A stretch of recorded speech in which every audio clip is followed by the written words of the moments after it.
It's my pleasure to introduce our next guest in this podcast, Art Childs. He is a pastor of Trinity Church in Princess Anne in Virginia Beach. It's the Princess Anne campus, and he happens to be the pastor at the church that I go to. And I find him to be a really good speaker, very interesting to listen to on Sundays, and it makes the church experience enjoyable and also understandable, which is a good thing for me. So anyway, I hope you enjoy his story. I think you will. It's quite a weave there from one thing to the other to lead him to where he is today, and I think you'll find it interesting. So have a listen. This episode is sponsored by Save Your Memories.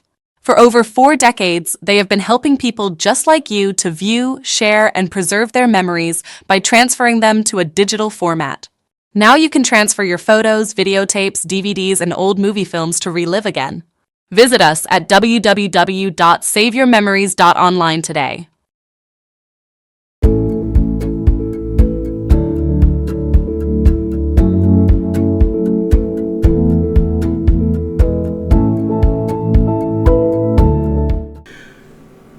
Hello, Art. Welcome to Success Tracks. Thank you for coming in today, this afternoon, and being with us. How are you doing? I'm doing well, thank you. Beautiful day outside, beautiful fall day, yeah, and feeling well. Thank you for inviting me on, Roy. Okay, no problem. I do know just a little bit about your journey, and I do know where you are today, and the success you've had there. But I wanted you to come on and just tell us about your journey to success, and for people initially, let them know what you do, and a little bit about your past and all. And I'm just going to turn it over to you and let you have it. Okay. Okay, thank you. So I'm a pastor at Trinity Church in Virginia Beach. When I look back at my journey. So I'm 57 now, and when I look back to when I would say my life first pivoted in a fashion that had an impact on where I'm at today, I would be talking about my mid-20s, and I don't know if there's an analogy I'd heard once. I don't even know if it's factually true or not, but the analogy is of a frog in a boiling kettle, and the analogy is that if you toss a frog into a boiling kettle of water, he'll jump out immediately because it's painful. But if you put a frog in a kettle of water that's just at room temperature, and then you adjust the heat, and it slowly goes up over time, that he will boil to death because it goes so slowly. He doesn't realize that there's danger or that there's pain until it's too late. And that applied to me in my mid-20s because I had grown up in a Christian environment and Christian house and gone to a Christian college. But for a large part, I was, I would say that if you would have asked me in my mid-20s, I would have said that I had an allegiance to God, but I wasn't really living that way. I would say that maybe you could describe it as like a spiritual cruise control, but I was not seeking to live things according to God's wisdom, and because of that, over time, I started making decisions that maybe 4 or 5 years before that I never would have made. I would have known right away, this is going to lead to pain. This is wrong. This isn't wise. And but because I was that frog in the kettle and I just kept taking incremental small steps away from God, I got to a point where I was making really stupid decisions and causing myself a lot of pain. As a pastor, I often say in the pulpit, when we listen to God, because He is because He designed us, because He's wise, He knows how our lives work best. So when we follow His wisdom, joy meter goes up. When we don't follow His wisdom, joy meter goes down. And mine hit pretty hard down in my mid-20s. So much so that I made just a major shift of if I'm going to be a Christian, that I need to actually be living this life and not just on cruise control, or not following my own wisdom instead of God's. And so that was, I guess I would say that was a pivotal point for me. I think we often learn through pain in our life. I know C.S. Lewis, the author, theologian, said that God whispers to us in our joys, and he speaks in our conscience, and he shouts in our pains. And that pain is basically his megaphone to reach a deaf world. And it reached me. It got me to a point where I knew I had to make changes, and knew that I wanted to follow after God in order to be who he wanted me to be, but also in order to be living the life that I wanted to be living.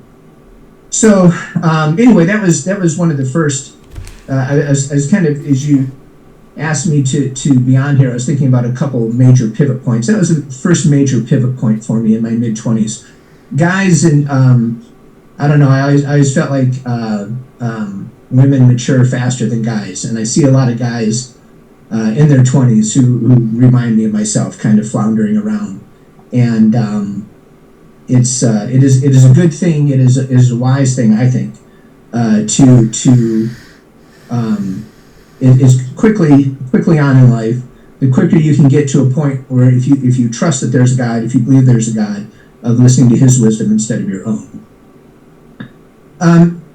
So the second major pivot point in my life, I was living in Chicago in my mid-20s, and after I reoriented to my life and started taking my Christian life seriously, I was working in information technology. I worked in downtown Chicago, loved the city, loved my job, and eventually was working for a division of the American Medical Association.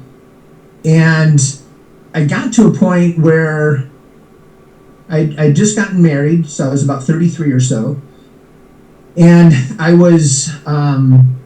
had been teaching some classes in our church, and had been enjoying teaching those. They were kind of classes on like church history or theology, kind of origins, different topics like that. And my beautiful bride one day was talking to me, and she was like, she said, you like your job, but what you really seem to love is teaching these classes. You seem to have a lot of passion about that. You seem to really enjoy that. And she was like, maybe you ought to, do like a career switch or a career change. And at this time I was 35. And we started talking about that, and that sounded like something that was really interesting.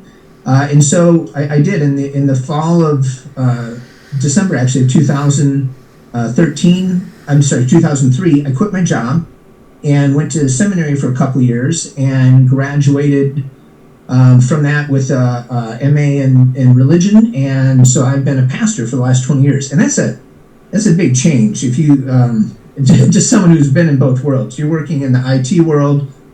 These are a lot of people in IT. You're working in a cubicle. They're kind of, I'm more of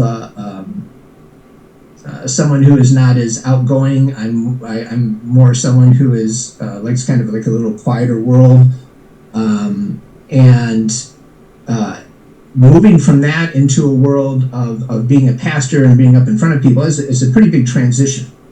But it was something that brought me a lot of joy. I really did enjoy it and enjoyed making a switch. And so my I guess my second pivot point is not to be afraid to try something new, even though it was hard. I mean, there were certain things. I was on the 22nd floor of in Chicago, office skyline outside my window. It was beautiful, and I really enjoyed that job. But my wife was right, Debbie. She was right. I did not have the same fulfillment that I thought I could have if I was pursuing something else. And I've seen this in other places in my life, but one of the most notable ones to me, my parents, when they were in their late 70s, they decided to go on an adventure of starting a new restaurant with my sister, like 6 states away. They moved out to Colorado. They started a restaurant there, and they did that until they passed about 10 years later or so. And I so admired that of them, of just trying something completely new, doing something, going on adventures. So it's my second, I guess, piece of advice is, even though it's difficult, it might be hard, and certainly should not be done without wisdom, counsel, prayer, but changing things up, switching things around, even though it's difficult, can be very rewarding. So that it's my second piece of wisdom, I guess, is not to be afraid of those things. And again, not to do them lightly.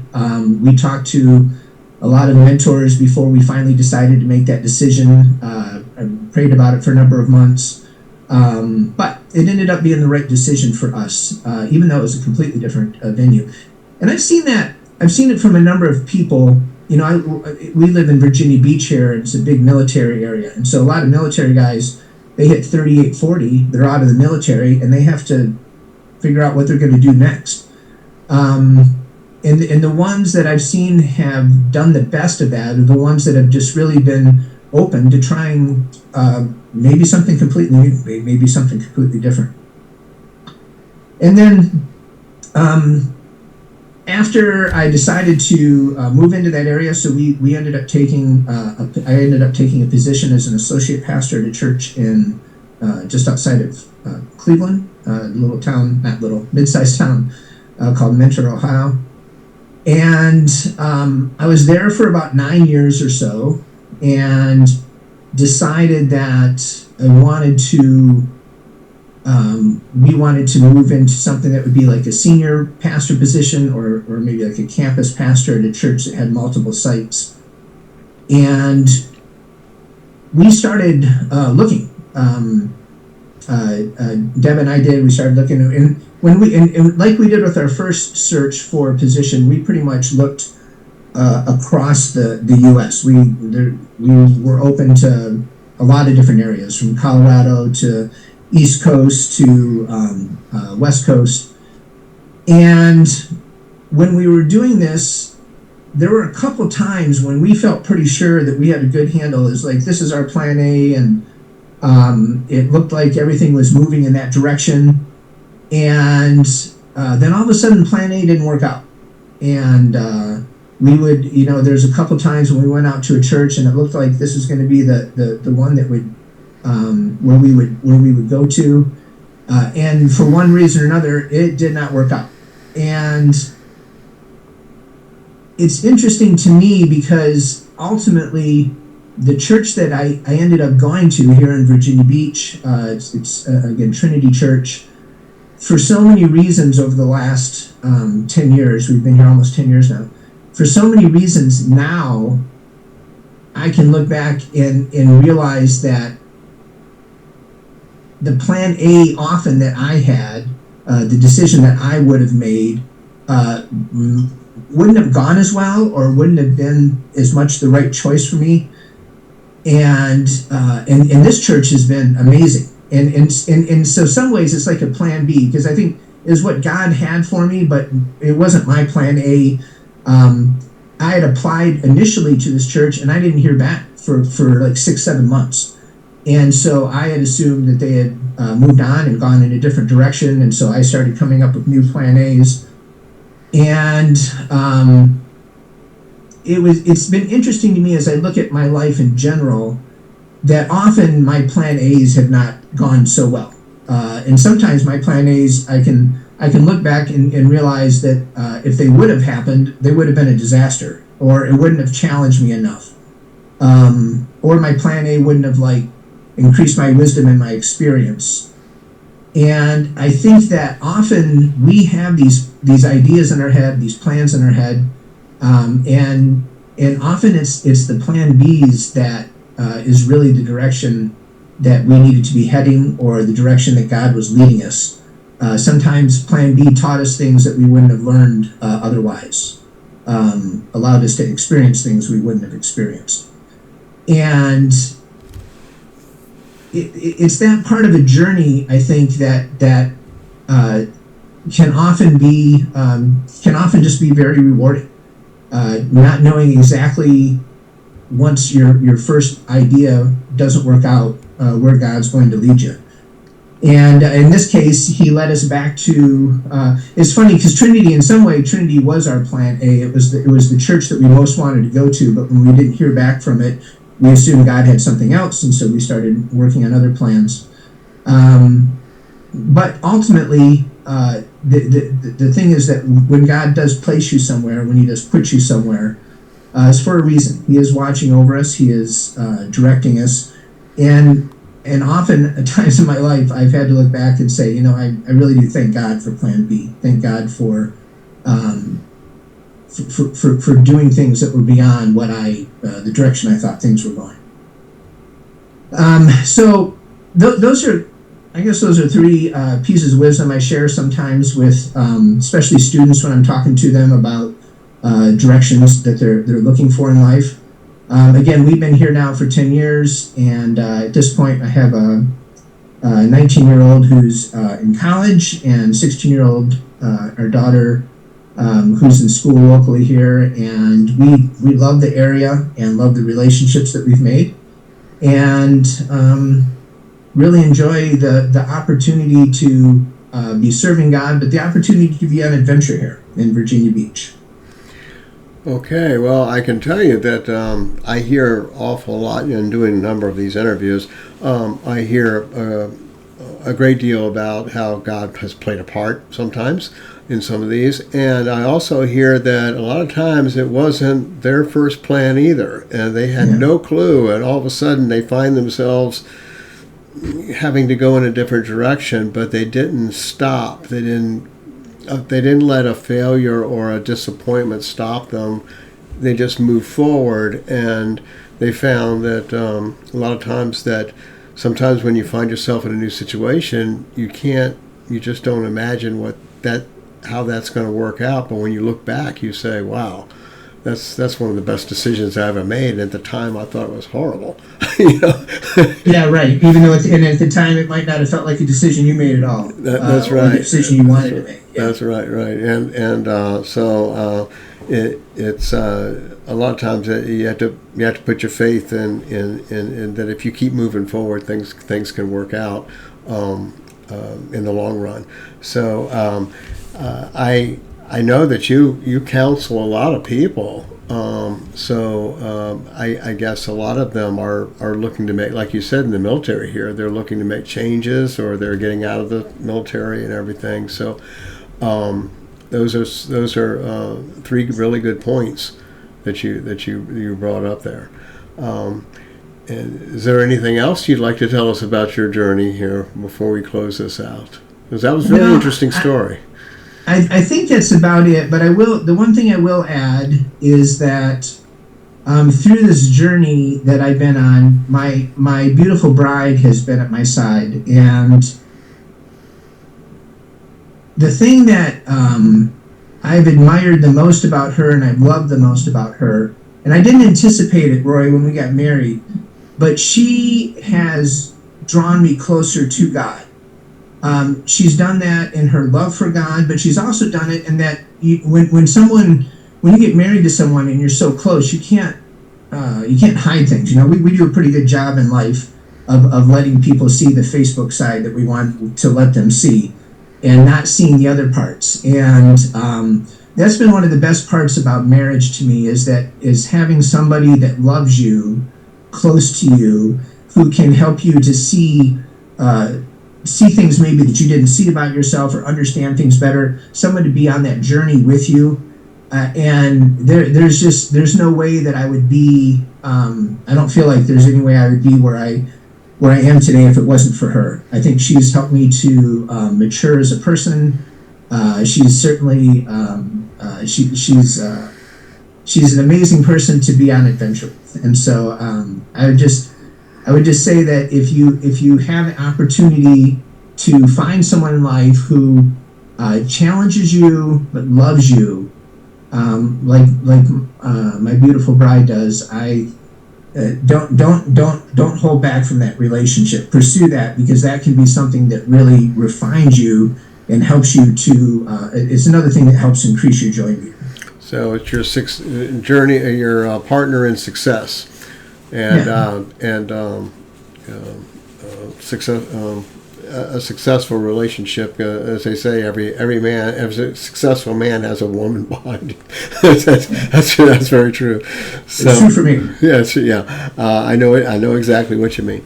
Okay, well, I thank you so much for coming on today, and I will have contact information for you at the for people who'd like to get in touch with you, and if they'd like to stop by Trinity Church. You're at the Princess Anne campus. Yeah, Princess Anne campus, which meets in the Princess Anne Family YMCA at 2121 Lansdowne.